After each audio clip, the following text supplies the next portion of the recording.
Assalamualaikum warahmatullahi wabarakatuh. Kembali lagi pemirsa Palpres Official YouTube channel. Kita hadir di acara Palpres Cukup Pedes. Pagi ini kita ditemani narasumber kita, pejabat sementara Bupati Ogan Ilir, Bapak Aufa. Beliau sudah hadir di tengah-tengah kita. Kita akan ngobrol banyak tentang tugas-tugas beliau selama menjabat di Ogan Ilir selaku Bupati Ogan Ilir. Assalamualaikum Pak Alfa. Waalaikumsalam Mas Tri, dan waalaikumsalam juga buat seluruh para pemirsa YouTube Palpres YouTube channel Cukup Pedes, Pak. YouTube channel Cukup Pedes, mantap, Cukup Pedes. Ini harus hati-hati nih ya. Ngobrolnya kita santai. Ya, oke. Kami terima kasih di tengah kesibukan Pak Aufa menjabat sebagai Bupati Ogan Ilir. Pasti sibuk sekali. Kami masih diterima untuk bikin konten podcast Cukup Pedes. Terima kasih sekali. Karena waktu beliau ini sangat padat, pemirsa, jadi kita langsung saja nih, kita ingin tahu program Pak Aufa selaku Bupati Ogan Ilir yang punya kewenangan penuh di sini. Apa nih yang tugas pokok utama yang akan dilakukan? Kan Pak Gubernur berpesan nih agar pelaksanaan pilkada di Ogan Ilir ini bisa aman, tingkat masyarakat untuk memilih tinggi, Pak. Oke, baik. Terima kasih Mas Tri. Jadi sesuai dengan pertanyaan, bahwa sejak tanggal 26 September yang lalu dan insya Allah hingga tanggal 5 Desember saya diberikan amanah oleh Gubernur Sumatera Selatan untuk menjabat sebagai pejabat sementara Bupati Ogan Ilir.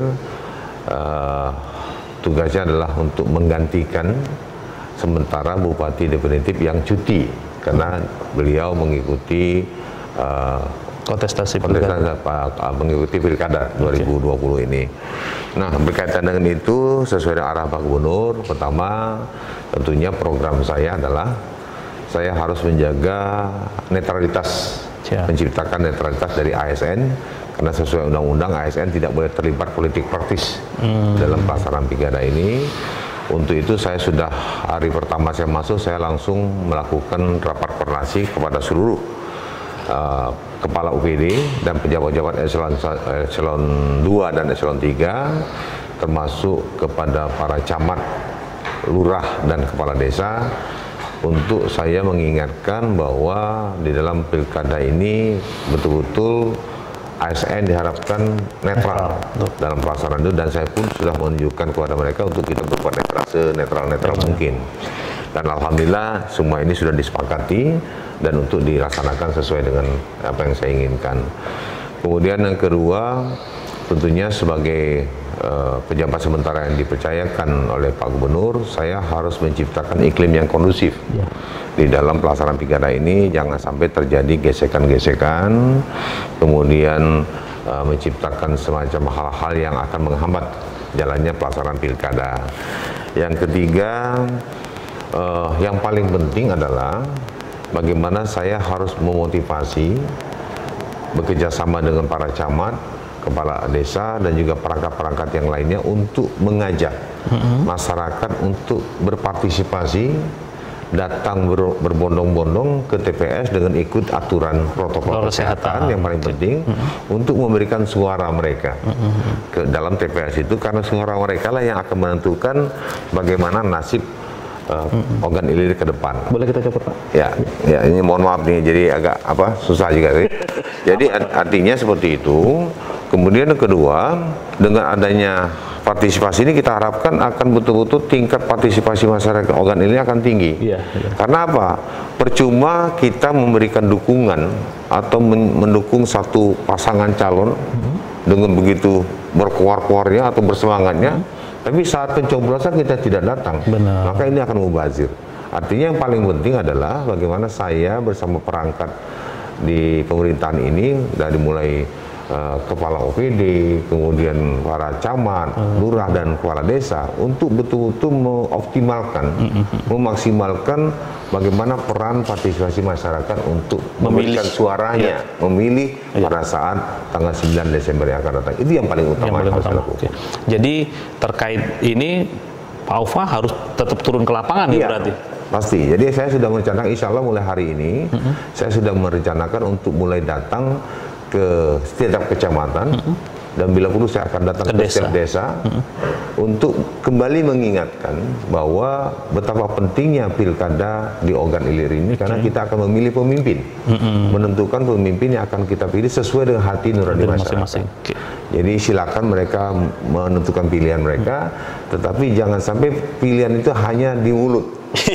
Kalau nggak dicoblos ya coblos percuma juga, nggak bakal terpilih juga. Jadi dia misalnya saya dukung calon A, saya dukung calon B, tapi yang bersangkutan sendiri tidak melakukan pemilihan, itu akan mubazir, karena kepastian dia mendukung atau tidak kepada salah satu pasangan ya telah dibuktikan dengan cara mereka turun langsung. Tapi kan ini luas, Pak Bupati ya.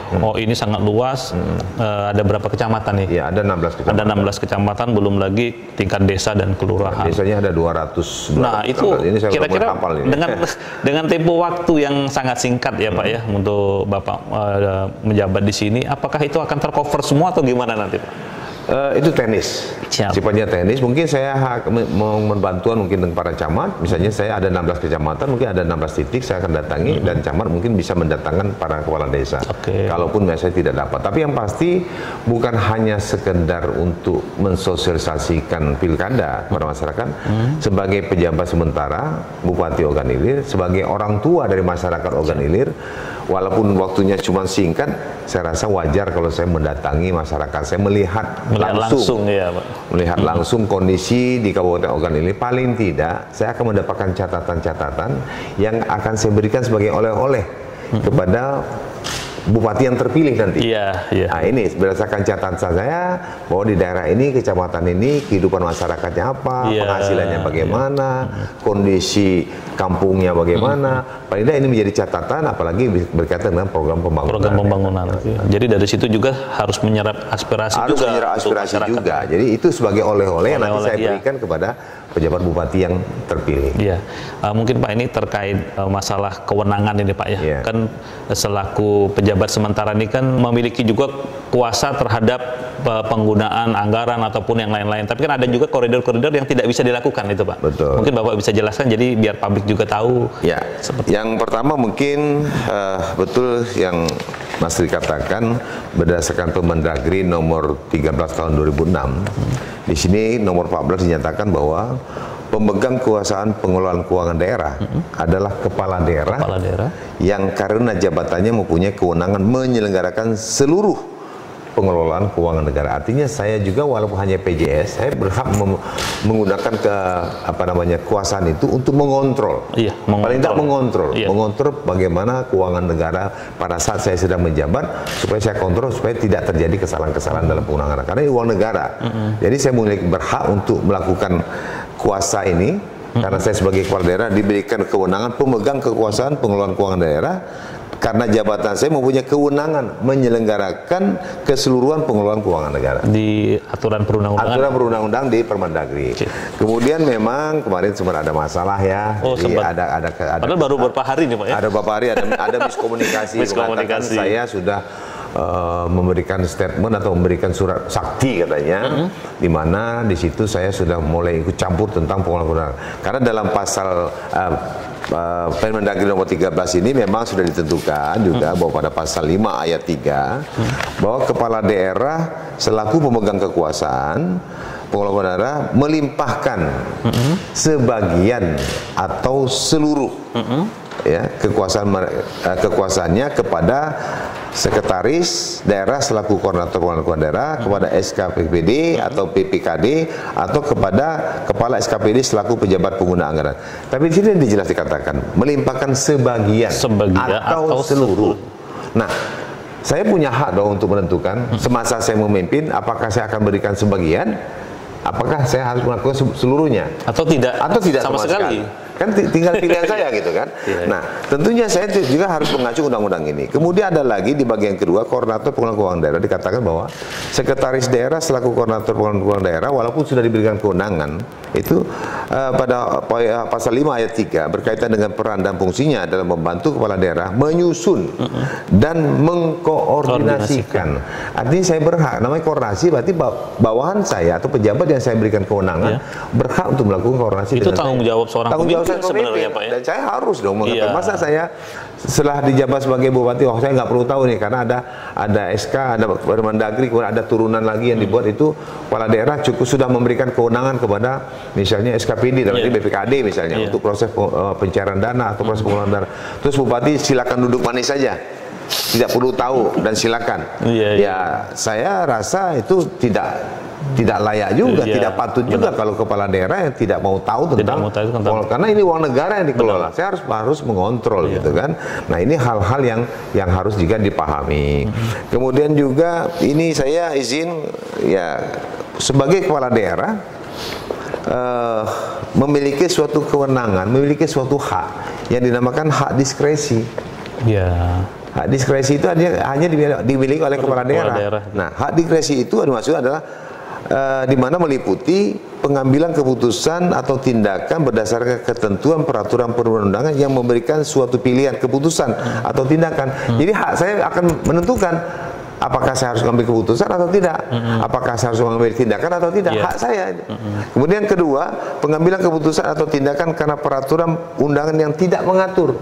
Misalnya ada suatu hal yang tidak diatur dalam undang-undang, dan saya boleh melakukan itu atau tidak ada dalam undang-undang, tapi saya melihat ada sesuatu yang saya sebagai pengguna anggaran, sebagai kuasa pengguna anggaran, sebagai pemegang kuasa itu atau sebagai bupati, nih saya melihat ada sesuatu nih yang perlu saya luruskan.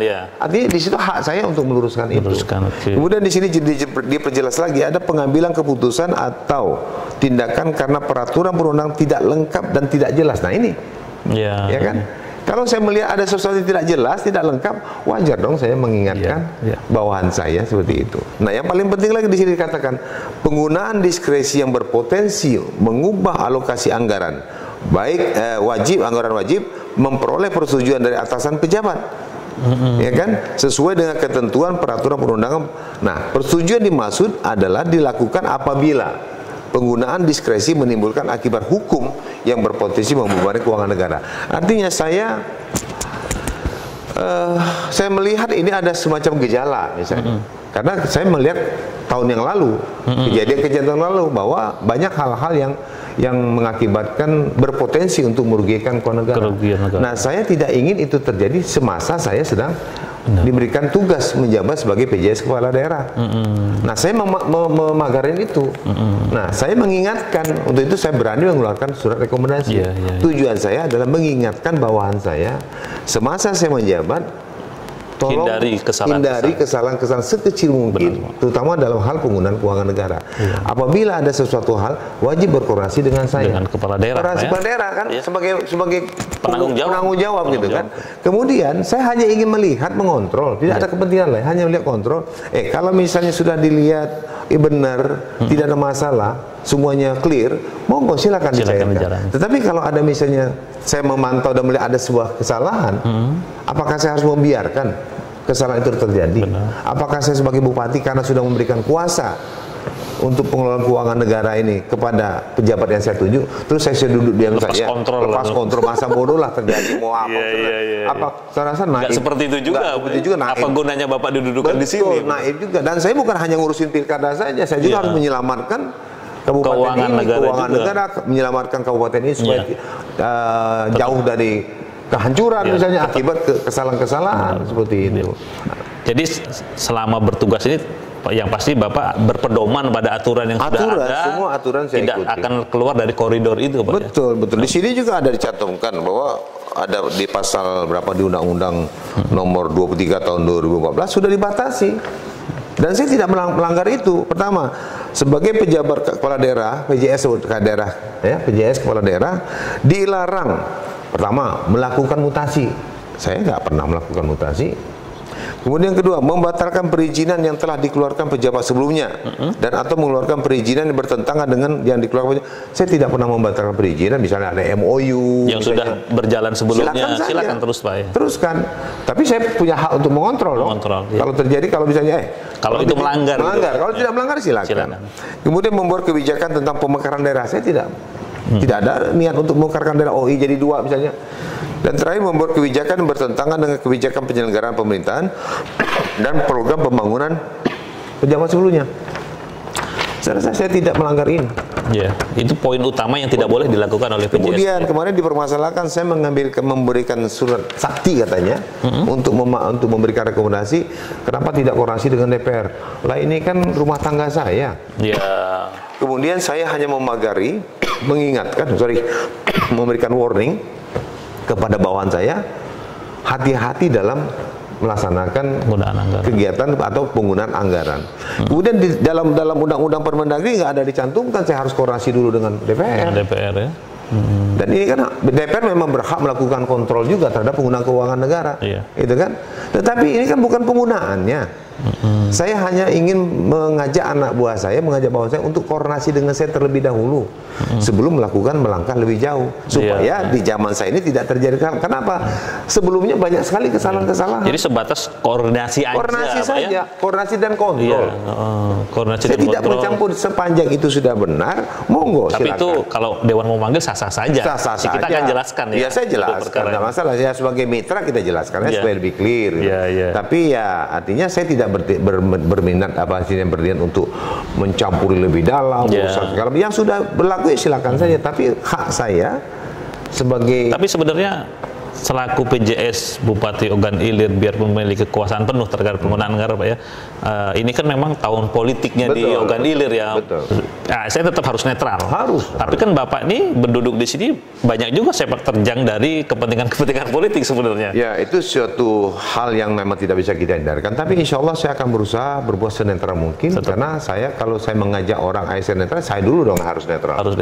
Jadi ya kalaupun ada anggapan opini saya dianggap berpihak ke sana ke sini ya silakan saja beropini. Tapi yang jelas niat hati saya insya Allah akan melaksanakan tugas saya dengan sebaik mungkin dan akan bertindak senetral mungkin.